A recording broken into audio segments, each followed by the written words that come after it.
First things first, how and why did you become a musician? My parents were always musically inclined as well. Nag-meet sila sa choir. So I think yung household namin ever since bata pa kami ng family ko, talagang mahilig na kami sa music. Pero actually growing up, never ko naman talaga pinangarap na, ay, gusto ko maging full-time musician, full-time. Nag-start lang siya as a hobby and then eventually it turned into something that I really could pursue as a career. So ayun, eto ngayon na napupursue ko na siya. So right now you're doing music full-time? Yes, Oh, interesting. So you started releasing your music on Spotify nung pandemic, no? yes. Around 2020. So what has the journey been like to, get your name out there since it's been about 5 years since you started? Actually, nag-start ako, yung pag-release, 2020, pero prior to that, nung bago pa mag-pandemic, nag-ano ako mga open mics, mga perform sa mga food park, ganyan. Though wala pa akong ginagawang mga original song nun. Pero, ayun, naiisip ko rin talaga at that time na gusto ko rin eventually gumawa at mag-release ng mga kanta ko. And then, nung dumating yung pandemic, parang nagkaroon ako ng maraming free time. College ako nun, so parang nag-stop yung mga classes. Tapos, naisip ko, uy, parang ito na yung time kasi marami akong free time nun. So, medyo inaral ko paano ba mag-release, paano mag-produce, ganyan. And then, I think the tricky part about that was, ang hirap i-navigate nung music industry during the pandemic since it's unprecedented yung nangyari. And, ang hirap nang walang live gigs to play your songs. Pero, parang we make do with what we had na mga Zoom gigs, ganyan, sa mga online gigs. Which is, na-enjoy ko rin talaga. And I'm really grateful na, diba, mga org, kukunin ng mga org, or ng mga fundraising events, ganun. And sobrang enjoy. At that time, hindi ko naman talaga iniisip yung pera, ganun. So talagang I was just doing it for the sake of being able to pursue what I love to do, ganun. Parang from the kind of start of your music career, nag-start out ka talaga online? Yeah, oo. Like mostly doing online gigs. So, kumusta yung transition, from nung parang nag-ease up na yung restrictions, Yeah. when you were getting to perform live na, kumusta naman? Naalala ko yung isa sa mga pinakauna kong gig after the pandemic was a mall show para sa isang movie. And then, naalala ko nun, kumakanta ako ng isang cover. Tapos nanginginig talaga yung tuhod ko. As in, literal na medyo kailangan ko maglakad ng konti. Para lang hindi mahalata na gumaganon yung tuhod ko. So, sobrang nakakakaba siya kasi, though medyo sanay naman ako mag-perform pre-pandemic, it's been years na, di ba, since my last live performance. So, siya, nerve-wracking but at the same time, sobrang thankful ako na, uy, may gigs na ulit. Ganun. Yeah, for sure. Ayun. So, of course, like, ako, parang personally, when I look at people's IG stories or their TikTok posts, they usually use your music Uy, as like nice. para siyang soundtrack, also of like yung mga couples, ganun. Yeah. Yun, so a lot of people really like to use your music as a soundtrack of their lives. Pero ikaw, like, what stories do you personally like to tell through your music? Ako, the best compliment for me is when people use my songs sa weddings nila. So, I think it's the ultimate compliment for me kasi, isa yun sa mga pinaka-importanting araw ng buhay mo and then you'd want to use my song as to represent that day, di ba?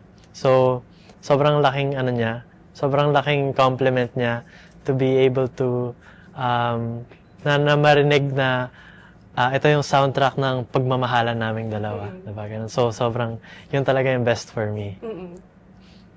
So, what stories do you usually like to parang spotlight in your music? Like, saan ka nakakuha ng inspiration to write the songs that you put out? Personally, ako gustong-gusto ko magsulat ng mga kanta about yearning. Oo. And the type of love that is hindi lang siya yung emotion, hindi lang siya feeling, kundi something that you really choose to do, really choose to have with the person that you love. And yung inspiration ko sa mga ganong kanta is, una, sa mga artists na nilolook up to ko, like Janoy Danao, who really write songs about yearning and also evidencial, ganyan. And then, of course, yung inspiration ko when it comes to that kind of love is the love that the people around me give me, yung family ko, yung girlfriend ko, yung friends ko, and everyone around me na talagang, uy, ang sarap nga naman talagang magmahal, di ba? Parang that's what we live for.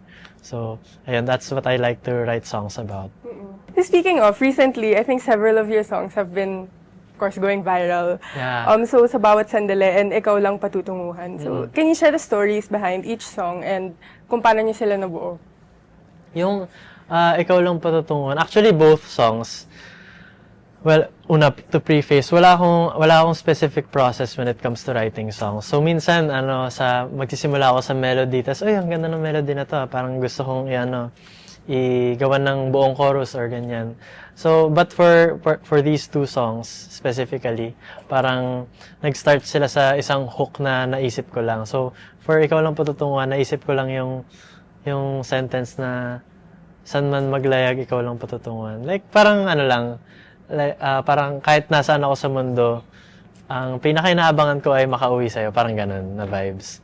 And then yung sa bawat sandali, I really like the songs na patungkol sa the type of love na mas malalim pa sa kilig. Ganun. So, yung tipong pahinga mo yung tao. Ganyan. So, yun yung parang naging inspirasyon ko dun sa dalawang kanta na yun. How have these songs changed things for you? Well, I think yung pinaka nagsimula talaga sa akin is yung Ikaw Lang Patutunguhan. Though, hindi siya naging parang viral agad. Pero yun talaga yung parang nagpakita sa akin na, okay, meron na akong niche, na meron ng parang group of people na who really resonate with my songs, with how I sound, ganun.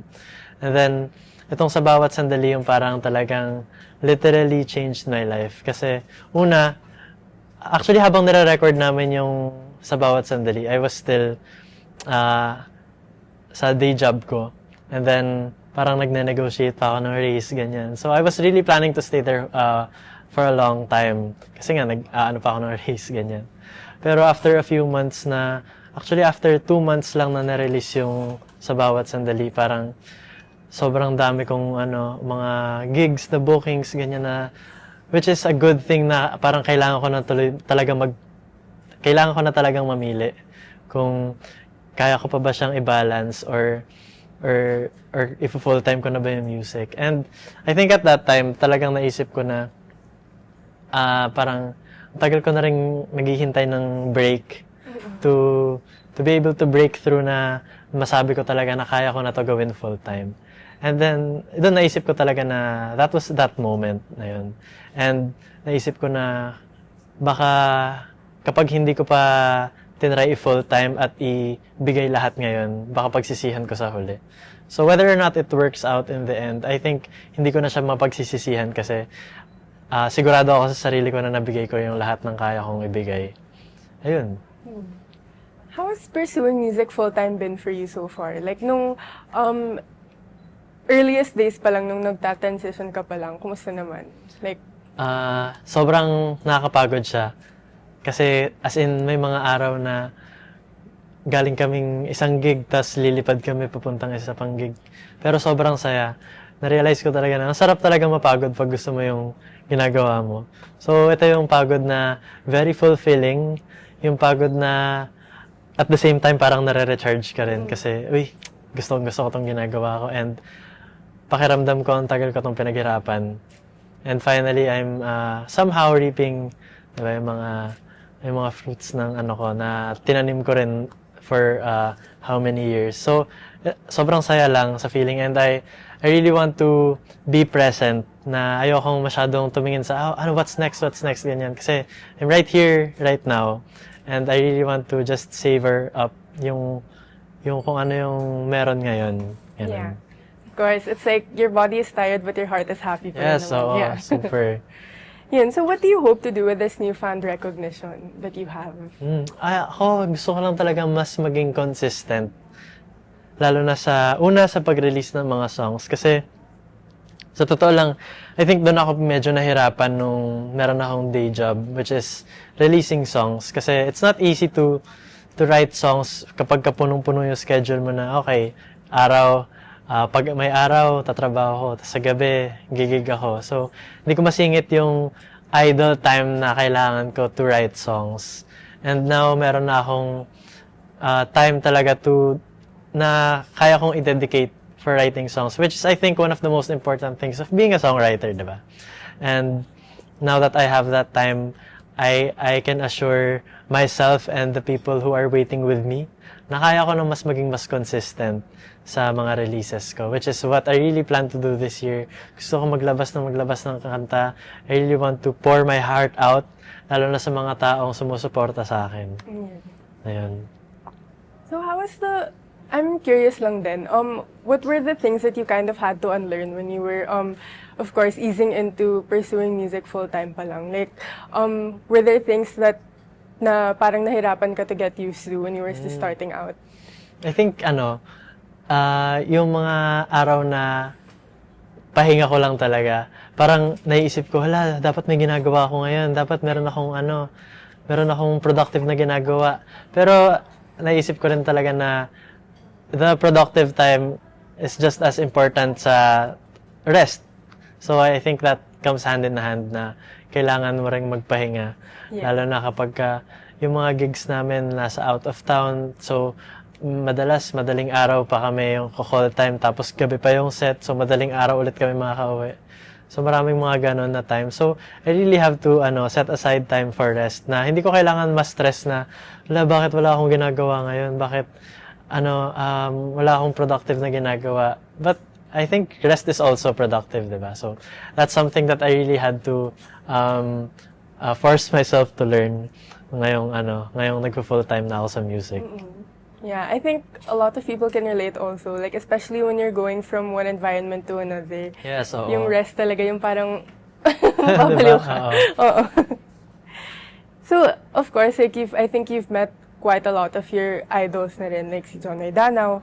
But what's the most important piece of music-related advice that you've received throughout your career that you think na you'll carry with you in the years to come? Dalawang advice, and they both came from a friend, si Kuya Pao from Ben and Ben. And yung sinabi niya, una is always show up. I think isa sa yun sa mga pinaka-importante na I really just have to show up, whether sa mga gigs, sa pagsulat ng kanta, and show up for myself. Gusto ko lang din na mapakita sa sarili ko na, ay, pinaghirapan ko to, and I really have to be there. And then second is to be present also. Kasi madalas nga, kapag you already have this quote-unquote success, sometimes you look too much into the future na what's next, kailangan ko ma-maintain to, ganyan.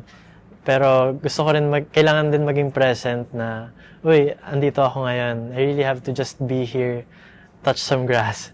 And then look at the surroundings lang na, uy, appreciate what's here bago pa siya mawala, and kakatingin mo sa future, di mo alam na kung nasan ka ngayon, ganun. Of course, Yeah. touch grass. Yeah. Diba? Lastly, what do you hope people take away from listening to your music? That, love is real. Love is real. I think, kasi minsan, parang, paano ba? Parang minsan na over-romanticize natin yung pag-ibig na, madalas parang, aabutin ko yung mga bituin para sa'yo, ganyan. When in reality, love is always more about the little things, the simpler things, na I think yun yung parang mas masarap ma-imagine, mas masarap maramdaman na, love is when you come home to someone na kahit pagod na pagod ka, parang ang sarap niyang kausap. You don't need a social battery pag kasama mo yung taong yun. And I think that's the kind of love that I really want to communicate with people when they hear my songs.